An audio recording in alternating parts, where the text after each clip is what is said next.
राजदी हफ्तावारी समाचार समीक्षा के तहत स्कूल से लेकर कॉलेज तक की शिक्षा नीति में बदलाव किया गया है। अब विद्यार्थियों को नॉलेज के साथ साथ ही उनकी हेल्थ और स्किल डेवलपमेंट को भी शामिल किया गया है।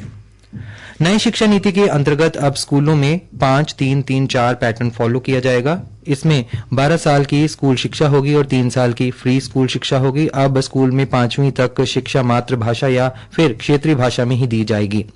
सभी स्कूलों में 6ठी कक्षा से बिजनेस इंटर्नशिप स्टार्ट कर दी जाएगी। इस नीति में विद्यार्थियों को कोई भी सब्जेक्ट चुनने की आजादी होगी। अब विद्यार्थी फिजिक्स के साथ अकाउंट्स या फिर आर्ट्स का भी सब्जेक्ट पढ़ सकता है। अब स्कूलों में विद्यार्थियों को 6ठी कक्षा से कोडिंग सिखाई जाएगी। सभी स्कूल डिजिटल किए जाएंगे और वर्चुअल लैब विकसित की जाएगी। ग्रेजुएशन में 3 या 4 साल लगते हैं, जिसमें एग्जिट ऑप्शन होंगे। यदि स्टूडेंट्स ने 1 साल ग्रेजुएशन की पढ़ाई की है तो उसे सर्टिफिकेट मिलेगा और 2 साल बाद एडवांस डिप्लोमा।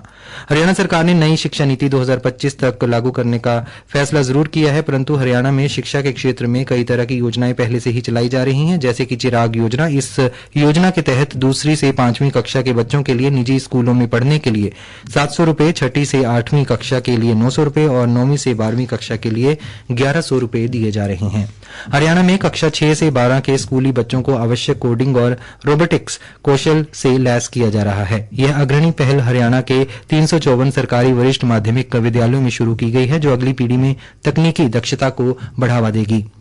हरियाणा में रानी लक्ष्मीबाई आत्मरक्षा प्रशिक्षण कार्यक्रम के लिए 614 लाख रुपए का बजट आवंटित किया गया है, जिसका लक्ष्य 4098 स्कूलों में लड़कियों को आवश्यक आत्मरक्षा कौशल से सशक्त बनाना है। लड़कियों को अपनी सुरक्षा के लिए आवश्यक ज्ञान और कौशल से लैस कराकर छात्राओं की सुरक्षा और भलाई पर जोर देना है।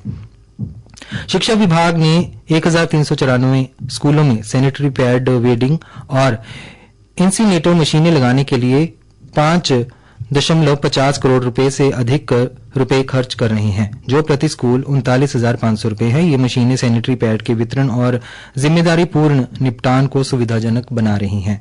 प्रदेश में स्कूलों में स्थानीय रोल मॉडल के साथ इंटरेक्शन सेशन लड़कियों की शिक्षा को बढ़ावा देने के लिए शुरू किए गए हैं। इसके लिए लड़कियों के सशक्तिकरण पहल के तहत 1544 प्राथमिक स्कूलों के लिए 84,92,000 रुपए और 1030 माध्यमिक स्कूलों के लिए 51,05,000 रुपए जारी किए गए हैं।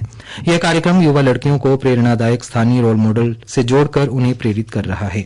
हरियाणा ही एक ऐसा राज्य है जिसका शिक्षा बजट अन्य राज्यों के मुकाबले सबसे ज्यादा है। शिक्षा का स्तर लगातार सुधारने से सूबे में शिक्षक और छात्रों का 1.30 अनुपात पहुंच गया है। प्रदेश में सीनियर सेकेंडरी स्कूलों की संख्या 2304, हाई स्कूल 1027, मिडिल स्कूल 2122 तथा प्राइमरी स्कूलों की संख्या 4184 है।